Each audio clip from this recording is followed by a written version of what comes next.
Nah, kemudian beliau melepaskan anjingnya, pulang ke rumah. Loh, mana katanya bisa membawa makhluk yang lebih buruk daripada kamu? Kemudian beliau mengatakan, wahai Abah, aku tidak melihat dan menemukan makhluk yang lebih buruk daripada diriku, melebihi diriku sendiri. Apa? Orang yang...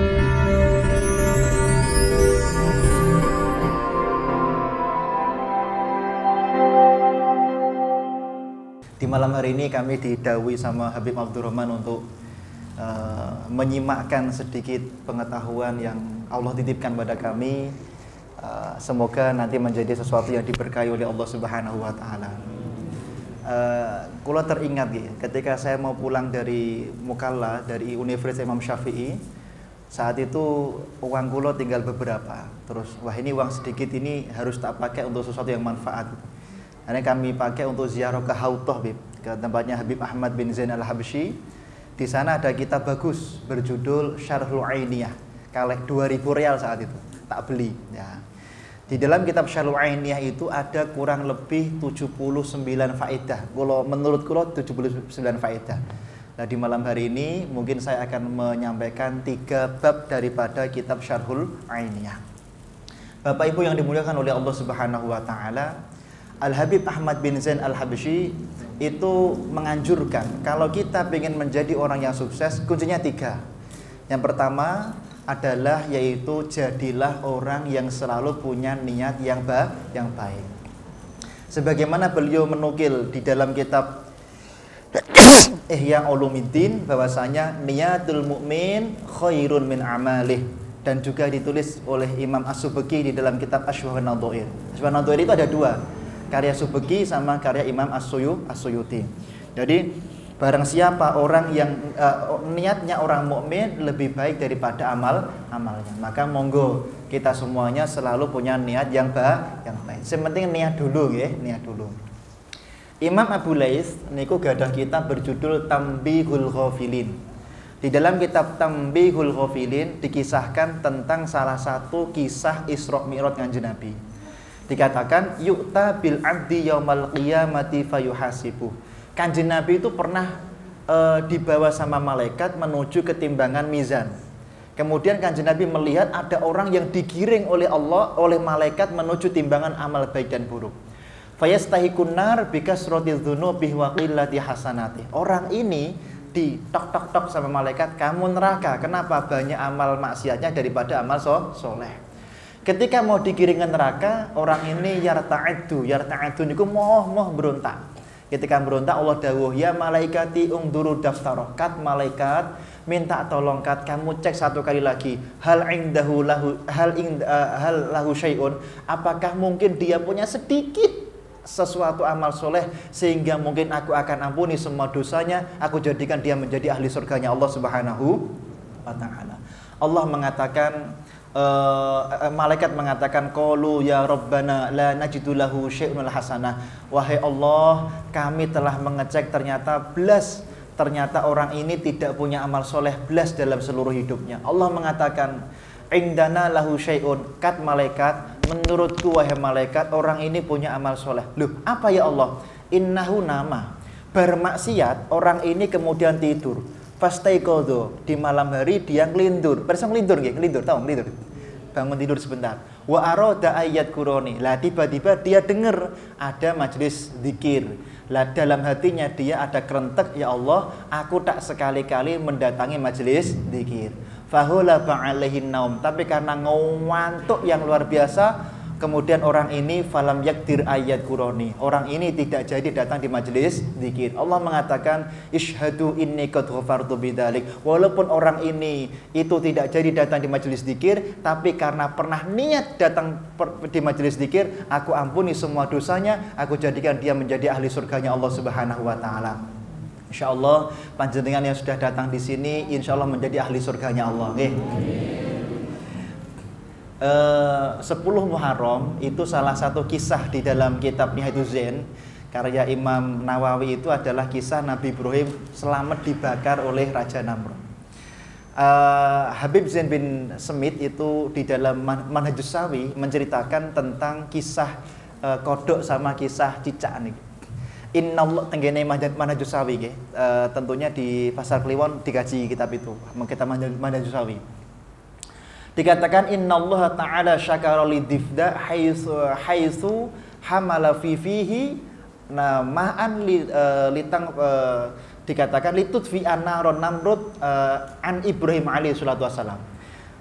Allah itu sangat bersyukur dan berterima kasih kepada si kodok. Kenapa? Ketika Nabi Ibrahim dibakar sama Raja Namrud, si kodok tadi mengambil air dimasukkan ke mulutnya untuk menyiram apinya Raja Namrud yang membakar Nabi Ibrahim alaihis salam. Si kodok ditanya sama teman-temannya, atak dari lituf iha ma'an narun. Dok kodok, apa kamu tuh nggak tahu kalau yang kamu lakukan tuh nggak ada gunanya? Mosok api sebesar itu mau dimatikan pakai air sedikit? Kemudian kodok mengatakan, hada qadri, inilah kemampuanku. Aku pengen walaupun mungkin nggak ada gunanya, tapi niatku mencintai nabinya Allah akan dibalas oleh Allah Subhanahu wa taala. Wa hadas sabab liman iqatslihi. Nah, gara-gara mbahnya kodok dulu tuh membuktikan cintanya pada Nabi, maka anak turunnya kodok sampai sekarang hukumnya makruh, bahkan dilarang untuk dibunuh. Paham nggih? Maka jangan menyepelekan niat. Jangan-jangan niat jenengan menjadi sebab jenengan menjadi ahli surganya Allah Subhanahu wa taala. Walakinnal wazag, tapi si cicak itu yang fukhunaron Namrud.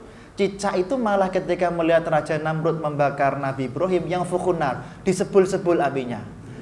Dikatakan uridu an udzohiro asyamatat. Aku ingin menunjukkan kepada seluruh dunia bahwa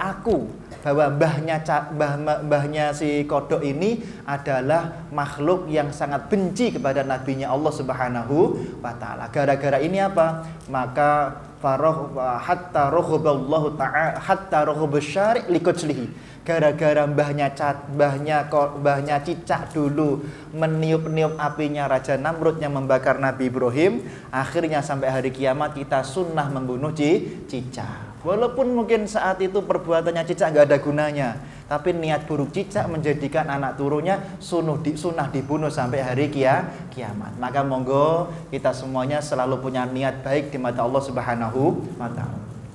Kula pernah malam-malam dikirimi PDF sama Habib Alwi Al-Habsyi Pasar Kliwon nggih. Habib Alwi pemilik Riyadul Jannah. Dikirimi kitab PDF berjudul Kalamul Habib Alwi bin Syihab. Di dalam kitab Kalamul Habib Alwi bin Syihab dikatakan kana ahadun minal mutaqaddimina, ada salah satu orang di antara ulama-ulama mutaqaddimin yudfa'u kitabahu biyaminih. Ketika Kanjeng Nabi Isra Mi'raj itu diperlihatkan, salah satu wahananya itu Kanjeng Nabi diperlihatkan ada orang dikasih catatan pakai tangan kanan.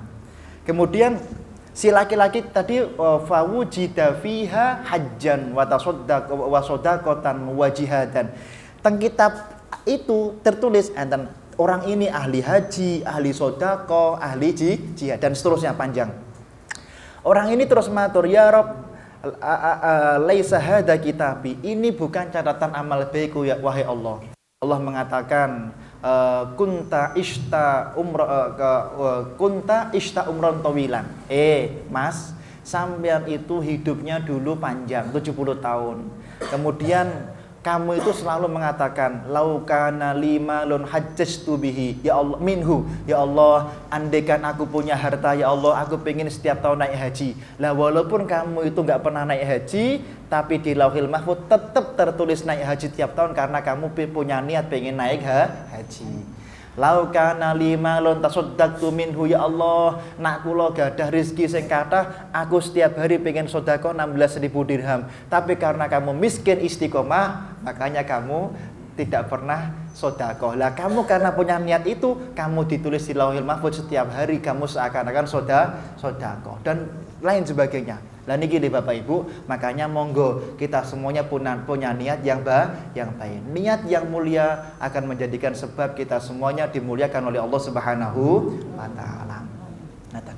Enggak boleh kita menghina siapapun, enggak boleh. Wah, kamu tuh niat apa sih gunanya niat? Enggak boleh. Loh, kita Imam Ghazali itu pernah menulis satu kisah tentang bahaya Allah. Imam Ghazali punya kitab berjudul ya Allah, berjudul dikisahkan indama jalasa Dawud fi somi'ati. Nabi Dawud itu pernah duduk di depan ember-emberannya. Somi'ati niku ya ember-emberan kalau ngarani. Faidan ra'adu dal hamra. Tiba-tiba Nabi Dawud itu ketika melihat ke bawah melihat ada cacing merah. Di dalam hatinya Nabi Dawud mengatakan, "Mada aradallahu ta'ala bihadidudah." Ngapain Allah kok ya kober-koberi menciptakan cacing yang jelek gak ada gunanya seperti ini.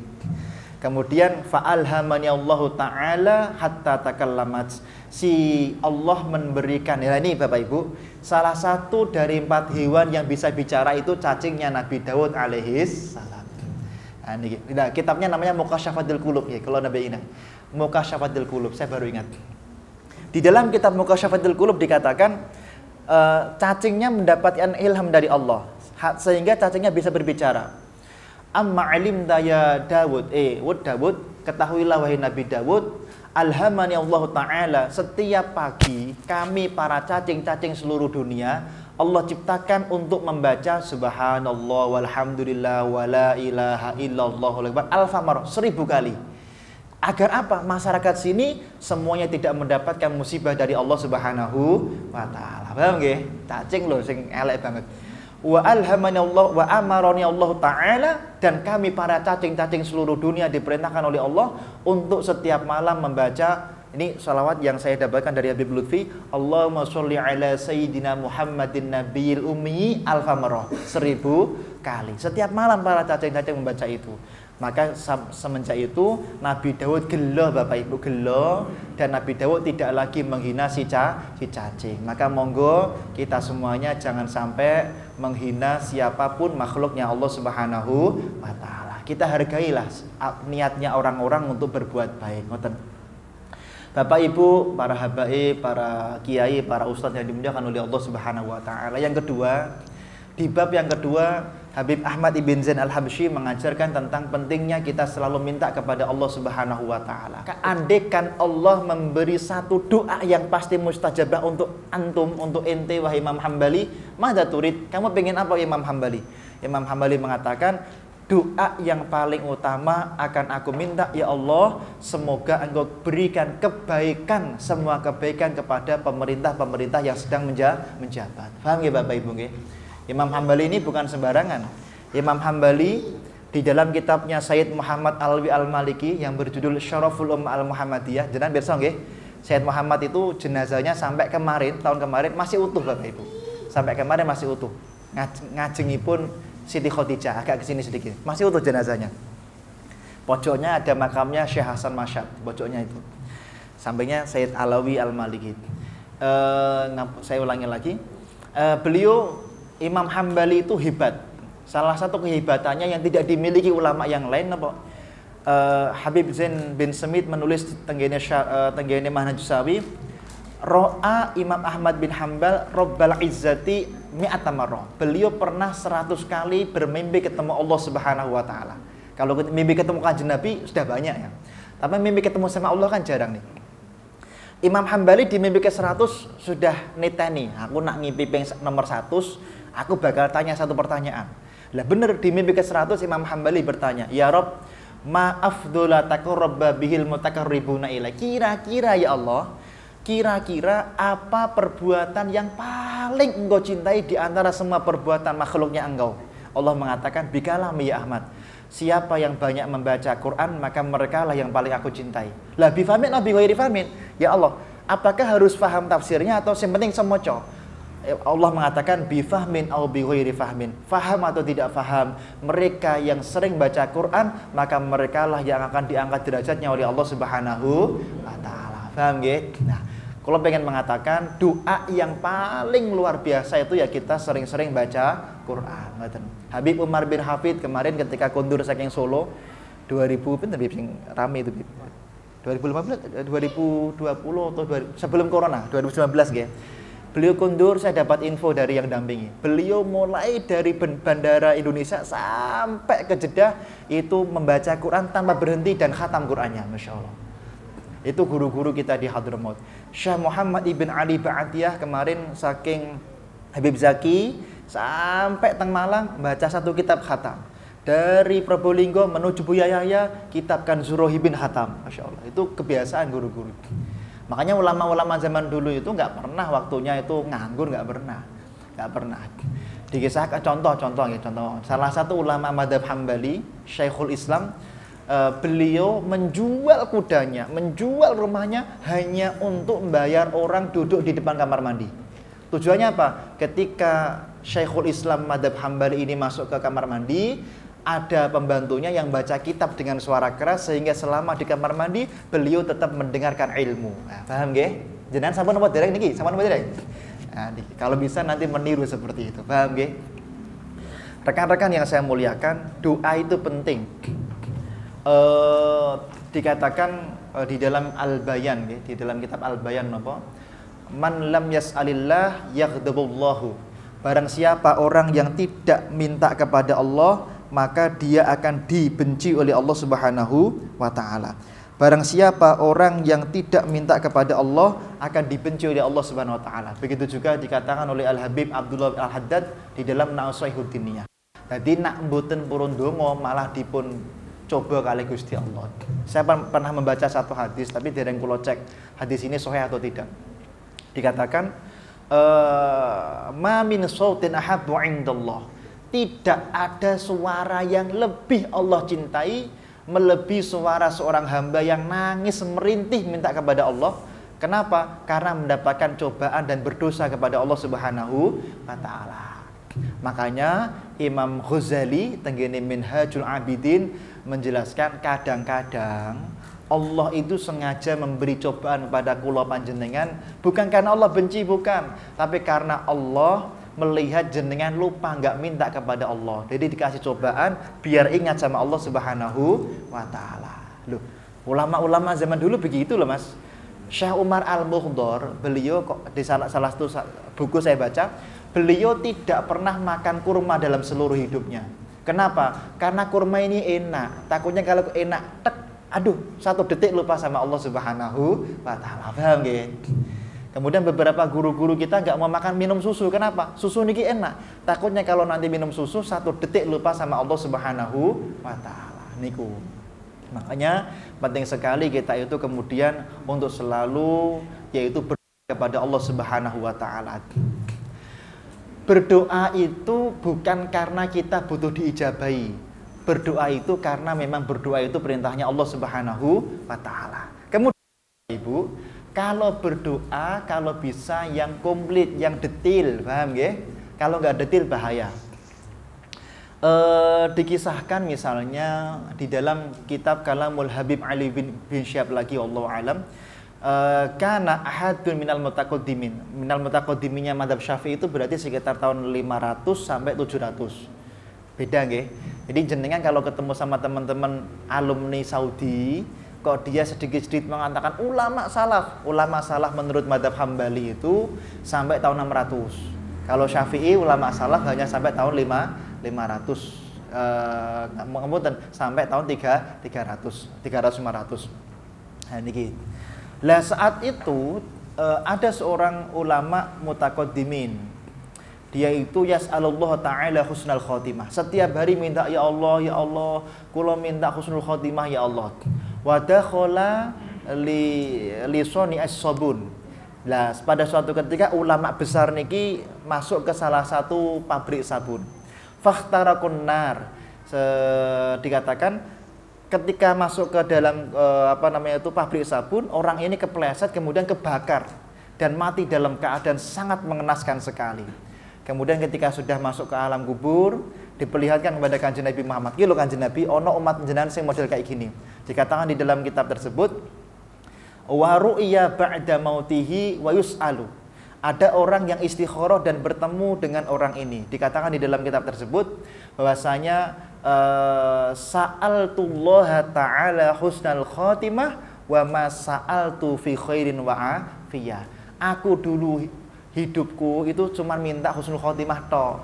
Karena aku cuma minta husnul khotimah, makanya matiku hanya diberi husnul khotimah tapi tidak fi khairin wa afiyah. Paham nggih? Andaikan saya dulu hidup harusnya minta, ya Allah berikanlah saya mati husnul khotimah dan dalam keadaan mulia.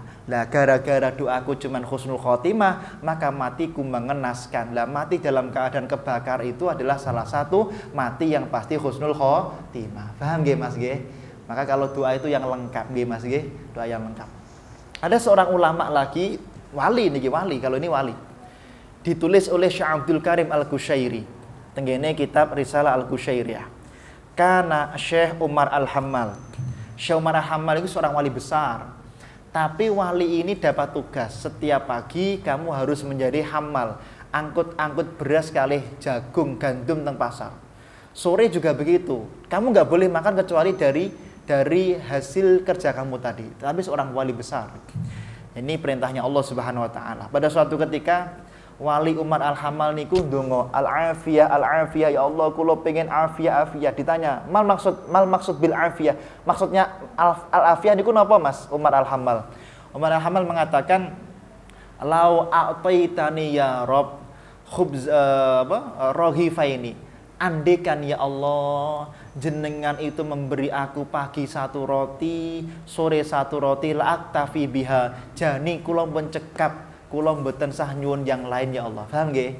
Ya Allah kula sudah capek ya Allah. Mosok wali besar setiap pagi harus angkut-angkut, sore kudu angkut-angkut. Kula suwun, kula mboten sah nyambut damel esuk untuk roti setunggal, sore untuk roti setunggal. Paham nggih? Fajaa rajulani khusmani. Tiba-tiba Pak, di pasar itu ada dua laki-laki yang sedang bertengkar. Fadorobahu. Tiba-tiba ketika Syekh Umar Al-Hammal tadi melerai, dipukul sama salah satu tadi. Faja'a surtoh, datanglah seorang polisi. Polisi kan ngecek siapa ini yang bertengkar. Ternyata yang luka Umar Al-Hammal sama dua orang tadi. Tiga-tiganya dimasukkan ke penjara. Nggak usah kerja, pagi dapat roti, sore dapat roti. Amin. Nah ini gini, kalau ndonga niku sing lengkap. Jangan seperti kisahnya Umar Al-Hammal, seorang ulama dari Yaman. Niki, nggih. Marilah kita berdoa yang terbaik kepada Allah Subhanahu wa taala. Lah doa niku tentunya yang pertama kali kita minta ya mendoakan para pemimpin kita dulu. Saestu. Kalau ditanya orang, Pak, yang kita doakan siapa? Pemimpin kita dulu. Syekh Muhammad Ibn Ali Ba'atiyah itu sangat memperhatikan itu semuanya.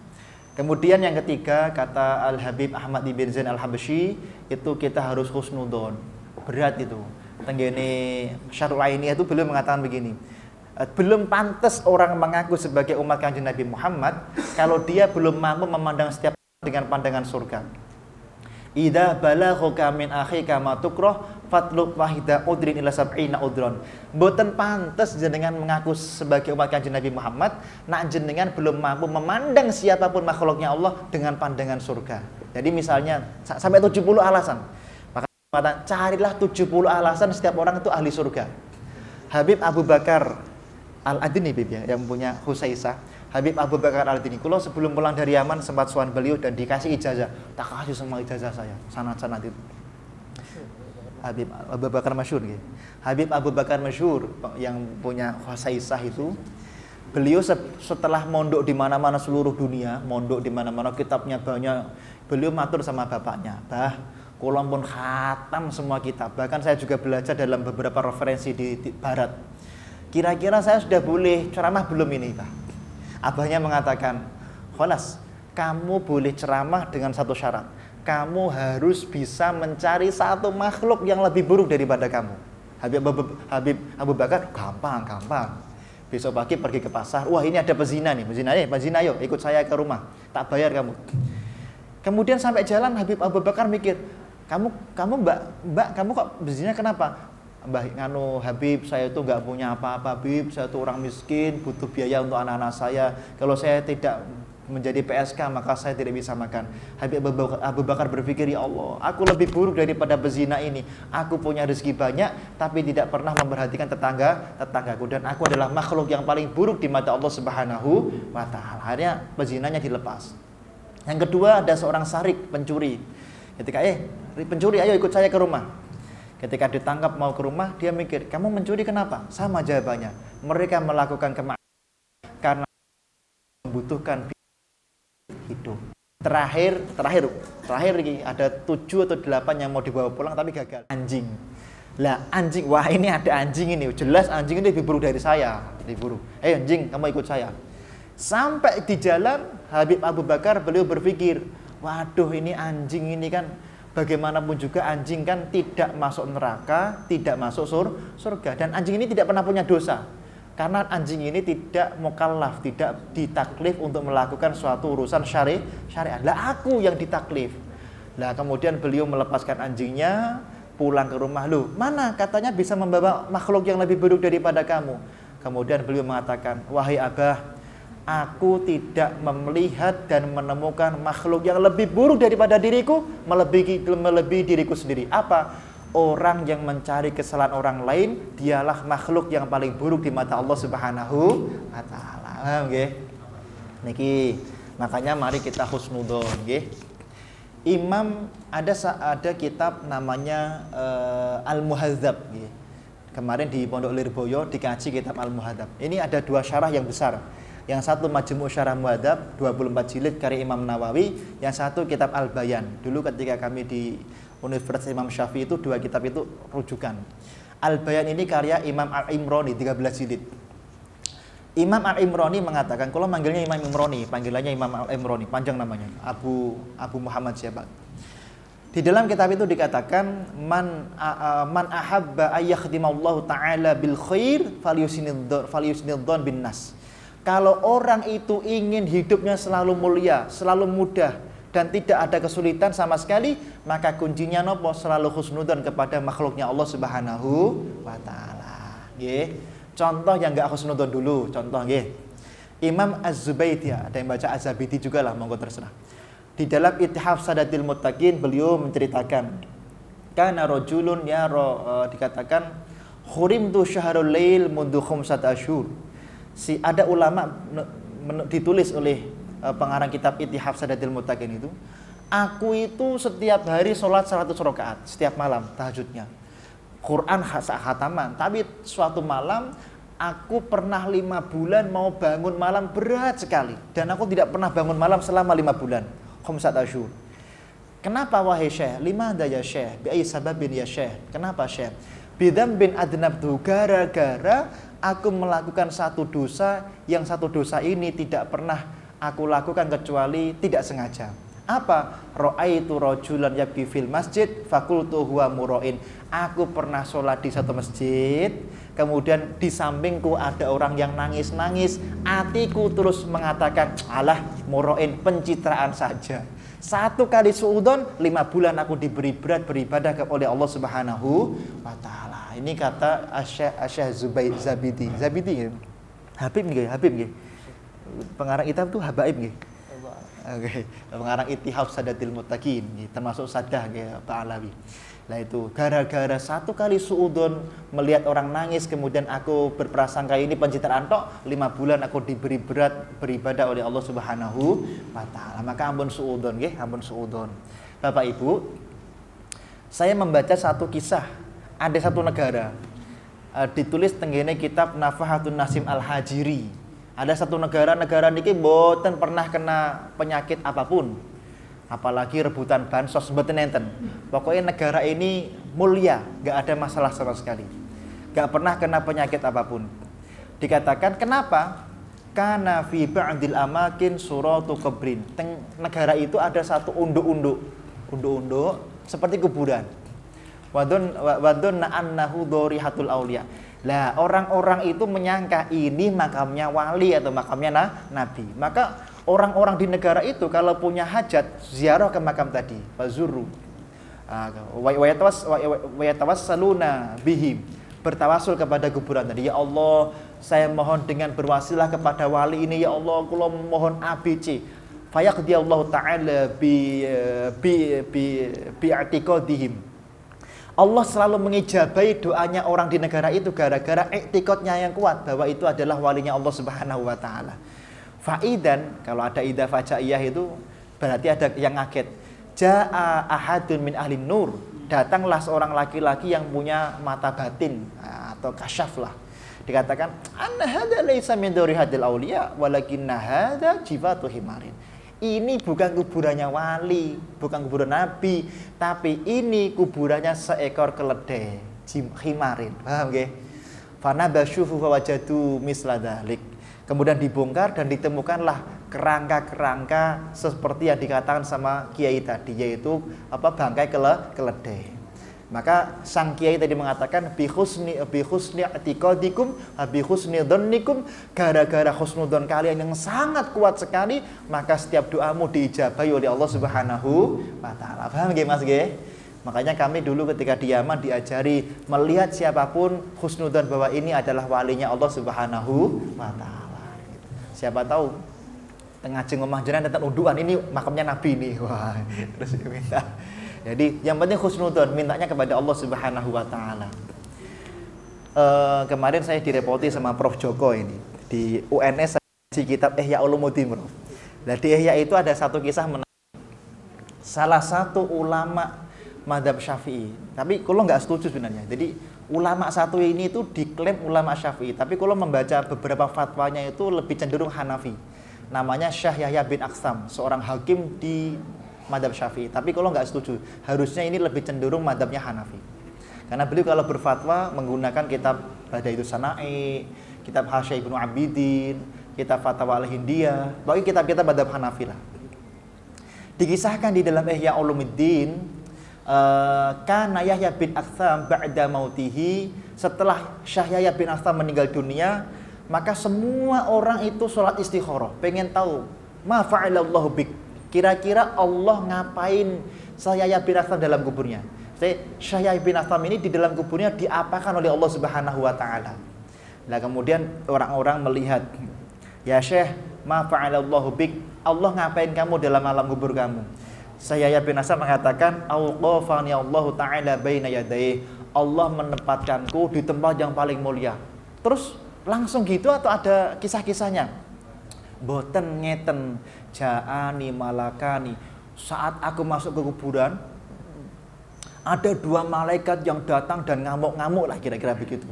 Malaikat ini kemudian mengatakan, fa'al takada, kamu di dunia dulu begini, maksiatku disebut semuanya itu, disebut semuanya. Sampai saat itu aku sudah negatif thinking, aku nggak mungkin masuk surganya Allah Subhanahu wa taala. Ketika aku mau dikirim ke neraka, kemudian aku mengatakan bahwasanya an Abdir Razak wa an Ma'mar wa an Zuhri wa an Anas anin Nabi sallallahu alaihi wasallam anna Allah ta'ala qala ana 'inda dhanni 'abdi bi fayadunnu, dikatakan aku ketika mau masuk ke neraka aku teriak-teriak mengatakan, ya Allah, di dunia aku pernah mendengar ada satu riwayat haddatsani an Ma'mar, bahwasanya ada hadis dari Abdur Razak, diriwayatkan dari Ma'mar, diriwayatkan dari Zuhri dari Anas dari Rasulullah dari hadis qudsi dari malaikat mengatakan bahwa katanya engkau sesuai dengan prasangka hambamu. Lah aku di dunia selalu berhusnudzon, fa'adunnu alla tu'adzibani, ya Allah, aku di dunia husnudzon bahwa engkau tidak akan pernah menyiksa diriku. Maka kemudian Allah mengatakan bahwasanya qad ghafartu lahu, wahai malaikat, aku ampuni semua dosanya orang ini. Kenapa? Di dunia husnudzon kalau aku tidak akan menyiksa dirinya. Paham nggih Bapak Ibu nggih? Kula husnudzon jenengan semuanya menjadi ahli surganya Allah nggih. Sebagai penutup kula tenggene Ihya Ulumuddin rada akhir lah, jilid 4 niku, jilid sekawan. Kalau yang saya pakai yang 4 jilid B. Kalau yang dipakai di Riyadh itu yang 10 jilid, yang mahal itu. Kalau yang pakai yang 4 jilid. Ini cetakan Fuqara. Cetakan santri kan yang murah, kalau cetakan sudah pegawai ya mahal. Ta'allahu ta'ala rajulan. Allah niku salah satu kisah Isra Mi'raj itu Allah dawuh Allah memperlihatkan pada Kanjeng Nabi, malaikat mengajak Kanjeng Nabi menuju ke neraka. Jadi malaikat mengajak Kanjeng Nabi ke neraka. Salah satu objek daripada Isra Mi'raj. Fada'allahu ta'ala rajulan. Allah memanggil dua laki-laki dari neraka. Ya fulan bi ayyi sababin dakhaltan nar. Yang orang pertama ditanya, "Mas, kok sampean masuk neraka itu sebabnya nopo? Ya Allah, kula mbiyen teng donya maksiat terus ya Allah, dosa kula kathah ya Allah. Oh, ngoten. Ya sudahlah, memang kamu pantas masuk nerakanya Allah Subhanahu wa taala. Sudah irji, sekarang kamu kembali. Kamu ketika disuruh oleh Allah kembali, Mas, niku melayu dengan lari yang cepat sekali. Allah merasa heran, kok orang ini kok larinya kok semangat banget masuk neraka ya. Dipanggil, "Ta'al, Mas, sampean kok masuk neraka semangat banget itu kenapa sebabnya?" "Ya Allah, dulu di dunia aku itu engkau perintahkan beribadah enggak segera lari. Aku nanti kalau engkau memerintahkan aku masuk neraka enggak segera lari, nerakaku semakin dalam." "Oh, kamu lari gara-gara mengikuti perintahku. Ya sudahlah, sekarang aku ampuni semua dosamu, aku masukkan kamu ke dalam surganya Allah Subhanahu wa taala." Paham nggih, Mas nggih? Besok nak disuruh masuk neraka melayu. Oh, jangan, mboten kula mboten nggih. Yang satunya lagi, Mas, sampeyan masuk neraka kenapa? "Waduh, bidambin, dosa kula kuatah wahai Allah, dosa kula kathah." "Oh ya, ya sudah, memang kamu pantas masuk neraka." Irji, balik. Orang yang satu ini itu yang muru bibatiin, melampah tapi pelan-pelan banget. "Loh, Mas, sampean kok alon-alon banget enggak segera masuk neraka kenapa?" "Ya Allah, tadi saya sudah husnudon, tak pikir temanku diampuni, aku juga diampuni." "Oh, kamu husnudon, aku mengampuni dosamu." "Ya sudahlah, bi husnudon nikut ghafartulak."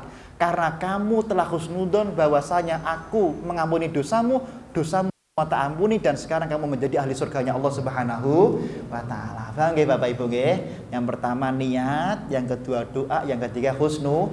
Mugi-mugi panjenengan semuanya menjadi ahli surganya Allah. Saya mohon pamit dan mau kejiwan sepindah malih. Makasih Habib telah diberi kesempatan untuk mutolaah nggih. Mekaten, assalamualaikum warahmatullahi wabarakatuh.